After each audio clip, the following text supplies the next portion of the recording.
আসসালামু আলাইকুম। আশা করি সবাই ভালো আছেন।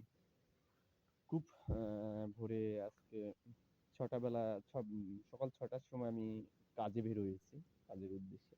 কারণ ভাই লজ্জার বিষয় না। কারণ স্টুডেন্ট তো, স্টুডেন্ট লাইফে জীবন সংগ্রামী করতে হয়, স্টুডেন্ট লাইফে অনেক স্ট্রাগল করতে হয়। অনেক কিছু বলবে। অনেক মানুষ অনেক কিছু বলবে আপনাকে, আমাকে। যারা স্টুডেন্ট আছেন, "তুই কি করোস, হ্যাং করোস, ত্যাং করোস, ওখানে কি হবে, হ্যাং হবে, ত্যাং হবে।" মানে এত পরিমাণ প্যারা ভাই। তোদের নিজের টাকায় খাইয়া, নিজের পরনে পইড়া, নিজের কইরা অন্যেরকে নিয়ে তোদের কোনো মাথা ব্যাথা কেন এত? আমি বুঝি না। আমি কেউ কারো টাকায় চলি না। আমাকে কেউ টাকা দেয়? আপনাকেও কেউ টাকা দিবে না। আমি আমার ব্যক্তিগত জীবনে আমি কি না করি, কি করতেছি না কি করি, তা আমার লাইফস্টাইল। কারণ একেকটা মানুষের একেকটা লাইফস্টাইল থাকে। একটা মানুষের একেকটা প্রিয় মানুষ থাকতে পারে বা প্রিয় ব্যক্তি থাকতে পারে। তার রুচির মতো চলবে, যে যার মতো চলবে। এটা স্বাধীন। আমার মতো আমি চলি, তার মতো তা চলবে। কিন্তু কিছু মানুষ আছে না, এইয়া করো, ওইয়া করো, আবার কাজ করতে আইছস, ওই এত বড় পড়ালেখা কইরা কি করবি জীবনে? এত দূর আগাইছস, এত কিছু করছস। ভাই ব্যক্তিগত জীবনে আমরা কি করি না করি, তার কাছে আমার প্রকাশ করতে হবে? আপনারাই বলেন। আমার তো অনেক অডিয়েন্স আছে। এখন পর্যন্ত সব অডিয়েন্স গুলো অ্যাক্টিভ হয়নি আমার। যে আমি হয়তো ওইরকম ভাবে লাইভ করতে পারিনি। আমি ওইরকম ভাবে আমার অডিয়েন্স গুলোকে সময় দিতে পারিনি। আস্তে সময় দিব। কারণ আমার আরো কিছু কাজ আছে হাতে। হাতে কিছু কাজ আছে বাকি। যেহেতু আমি আমার ফ্যামিলি টাকা দিয়েও তেমন একটা চলাফেরা করি না। নিজের টাকা দিয়েই নিজে চলি। নিজের টাকা দিয়েই সবকিছু করি। তারপরও মাথা ব্যাথা কেন? এই জনগণের মাথা ব্যাথা কেন? আমি বুঝি না। আমি নিজে ইনকাম করি, নিজের টাকায় খাই। বলতে গেলে নিজের টাকায় নিজে করি। বলতে ফ্যামিলির খাবারটা খালি ফ্যামিলির টাকায় খাই। আমার কোনো জায়গায় কিছু লাগলে আমি নিজের টাকায়, আমার ল্যাপটপে, আমার ডেস্কটপে, আমার ক্যামেরায় কিছু হলে, আমার এভরিথিং যা আমি নিজে বহন করি। তারপর কিছু মানুষের আছে প্রচুর প্যারা। ওদের যে জন্মের প্যারা।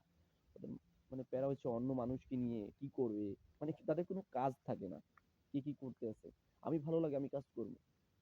পেশা এটা হলো ফ্রিল্যান্সিং, ইউটিউবার, তো yabby TikToker, YouTuber, Facebook page আছে, হ্যাং আছে, ত্যাং আছে, নানান অজুহাতে। ভাই আপনিও একটা করেন। পারলে যোগ্যতা থাকলে একটা পেজ ক্রিয়েট করে দাঁড় করান। যদি আপনাদের যোগ্যতা থাকে যে হ্যাঁ, আমি এই জায়গাটায় একটা ভালো স্ট্রাগল করি, ভালো একটা জায়গায় যাব, ভালো আপনি দেখেন একটা পেজ, ইউটিউব সেটআপ করে সবকিছু করে একটা জায়গায় দাঁড়ান, একটা জায়গায় যান। বুঝবেন তখন যে আপনাকে অনেক মানুষ চিনবে, আপনাদের লাইফস্টাইল চিনবে। আমাদেরও তো ভালো কিছু কনটেন্ট আসবে।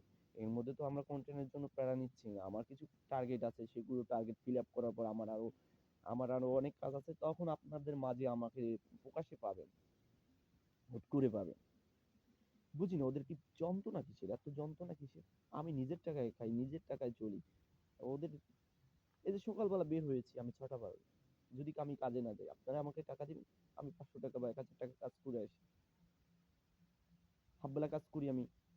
অনেক সময় লেট হয়। আস্তে দূরে গেলে। ৳৫০০ ইনকাম করি। আমার হাফ বেলা ইনকাম থাকে। যদি এখন হয়তো এই মাসে আমি অনেক ভারী কাজ করি না।